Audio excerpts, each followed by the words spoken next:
শিক্ষামন্ত্রী বা ওই যে ওদের আনুষ্ঠানিক নাম ধর্মেন্দ্র প্রধান মানুষকে সম্পূর্ণ বিভ্রান্ত করছেন।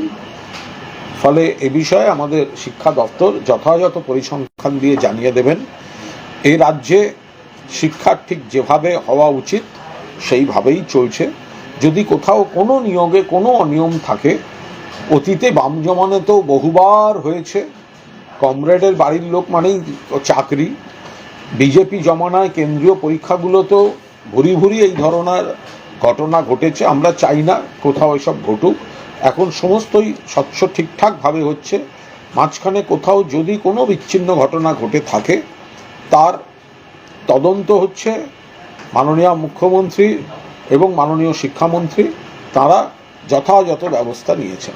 এবং রাষ্ট্রীয় শিক্ষানীতি তারা যেভাবে নিজেদের রাজনৈতিক এজেন্ডা দিয়ে চাপিয়ে দেওয়ার ক্ষেত্রে বিজেপি শাসিত কেন্দ্র এবং বিভিন্ন রাজ্য হচ্ছে, তো কোথাও দেখা যাচ্ছে পাঠ্যপুস্তক থেকে শোনা যাচ্ছে রবীন্দ্রনাথ ঠাকুরকে বাদ দেওয়ার চেষ্টা, কোথাও দেখা যাচ্ছে শুধু একটা উদ্দেশ্য প্রণোদিত ইতিহাসকে মুছে দিয়ে উদ্দেশ্য প্রণোদিতভাবে নাম বদলের চেষ্টা, নির্দিষ্ট একটা এজেন্ডা তৈরি করে দেয়া।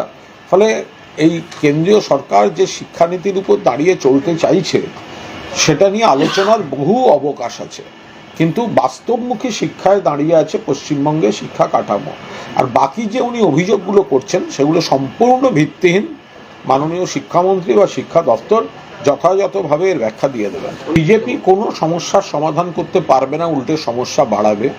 তার কারণ ত্রিপুরায় সিপিএম জমানায় একটি শিক্ষক নিয়োগ কেলেঙ্কারিতে 10,000-এর বেশি শিক্ষক শিক্ষিকাদের একটি প্যানেল সুপ্রিম কোর্ট বাতিল করে দিয়েছিল।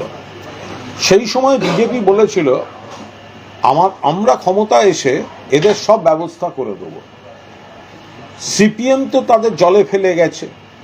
বিজেপি ক্ষমতায় এসেছে কিন্তু সেই মানুষগুলির কোনো সমস্যার সমাধান করতে পারেনি, কোনো সমস্যার সমাধান করতে পারেননি। তাদের ভয়ঙ্কর অবস্থায় পড়তে হয়েছে।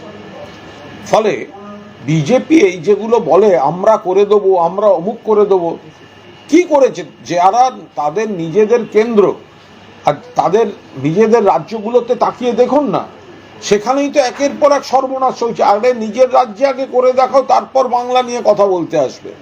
বাংলায় আগের সেই ঘুণধরা রাজনৈতিক দলদাসের সিস্টেম ছিল সিপিএম আমলে।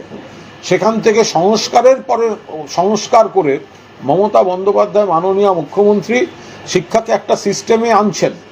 আর ভেতরে তো সেই সিপিএম জমানার কিছু ওয়ার্কার, কিছু কর্মী, তারা তো সে ভেতরেই থেকে গেছে। তারা তো সবসময় চায় যে এমন কোনো অন্তর্ঘাতমূলক কাজ করতে যাতে সরকার অস্বস্তিতে পড়ে। সেসব কাটিয়ে এই সরকার কাজ করছে।